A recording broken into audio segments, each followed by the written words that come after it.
నిన్ను దేవుడు ఏర్పాటు చేసుకొని నీ యొక్క బలహీనతలను దేవుడు వాడుకొని నిన్ను, ఇదిగో ఈ వ్యక్తిలో ఇవి బలహీనంగా ఉన్నాయి, ఈ శరీరము ఈ వ్యక్తికి సహకరించడం లేదు, ఈ వ్యక్తికి రోగం ఉంది, ఈ వ్యక్తికి జబ్బులున్నాయి, ఈ వ్యక్తి చేయలేడు, ఈ వ్యక్తికి ఇది సాధ్యము కాదు అని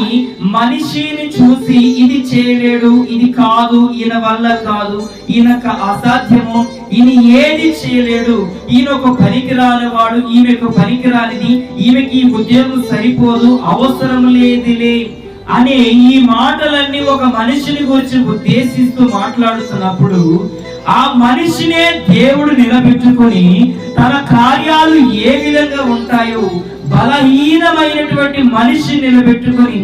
బలవంతుడైన దేవుడు జరిగించేది ఒక అద్భుతమైన కార్యము. అది నీ జీవితంలో దేవుడు జరిగించును గాక.